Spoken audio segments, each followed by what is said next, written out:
রফি আহমেদ কিদওয়াই রোডের ছবিও রাখবো, কারণ যেভাবে বিভিন্ন জায়গায় গাছ ভেঙে পড়েছে, যদিও এই মুহূর্তে গাছ সরানোর কাজ চলছে বিভিন্ন জায়গায়। রফি আহমেদ কিদওয়াই রোডের ছবি দেখতে পাচ্ছেন।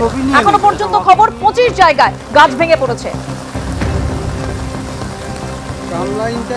এরই পাশাপাশি ট্রেন চলাচলেও প্রভাব পড়েছে, কারণ মধ্যমগ্রাম স্টেশনে গাছ পড়ে বিপত্তি ব্যাহত হয়েছে ট্রেন চলাচল। ডাউন লাইনে ওভারের তারে গাছ পড়ে বিপত্তির সৃষ্টি হয়েছে। আমি একবার আপডেটটা জানবো আমাদের প্রতিনিধি সমীরণ পালের কাছ থেকে। সমীরণ, দেখো, বৃষ্টি হয় উত্তর বিভিন্ন জায়গায় এবং কয়েক মিনিটের ঝড় বৃষ্টিতে রীতিমতো লন্ডভন্ড পরিস্থিতি। শিয়ালদা বনগাঁ এবং শিয়ালদা হাসনাবাদ শাখার বিশরপাড়া কোদালিয়া স্টেশনের কাছে আপ এবং ডাউনের লাইনের মাঝখানে গাছ পড়ে যায় এবং তার ফলে ট্রেন চলাচল ব্যাহত হয়।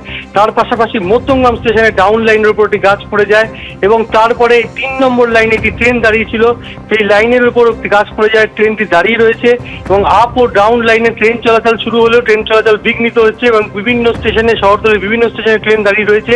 এই গাছ পড়ে যাওয়ার জন্য প্রায় আধ ঘন্টা দুটি স্টেশনে ট্রেন চলাচল বন্ধ হয়ে যায়, তাহলে আপ এবং ডাউন ট্রেন চলাচল পুরোপুরি বন্ধ হয়ে যায়। এই মুহূর্তে ট্রেন চলাচল শুরু হলেও ট্রেন দেরিতে চলছে বলে আমরা রেল পুলিশ সূত্রে জানতে পারছি। এবং যে ঝড় বৃষ্টি হয়েছে তাতে বিশরপাড়া কোদালিয়া স্টেশনে আপ ডাউন লাইনের মাঝখানে ট্রেন ওভারহেডের তারের উপর গাছ পড়ে যায়, সেই গাছ সরিয়ে দেওয়া হয়েছে। এবং মধ্যমগ্রাম স্টেশনে ডাউন লাইনে গাছ পড়ে যায়, সেই গাছ সরিয়ে দেওয়া হলেও 3 নম্বর লাইনে একটি ট্রেন দাঁড়িয়েছিল, সেখানে ওভারহেডের তারের উপর একটি গাছের অংশ পড়ে রয়েছে। তারপরে সেই গাছ সরানোর কাজ চলছে। 3 নম্বর লাইনে এখনো পর্যন্ত ট্রেনটি দাঁড়িয়ে রয়েছে।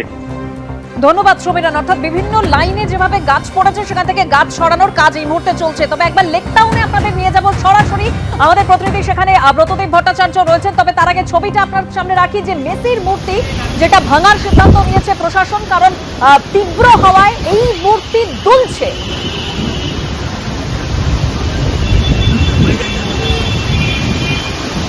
বিভিন্ন দিক থেকে একেবারে দড়ি দিয়ে এই মূর্তিটিকে বেঁধে রাখা হয়েছে যাতে কোনো রকম বড়সড় দুর্ঘটনা না ঘটে।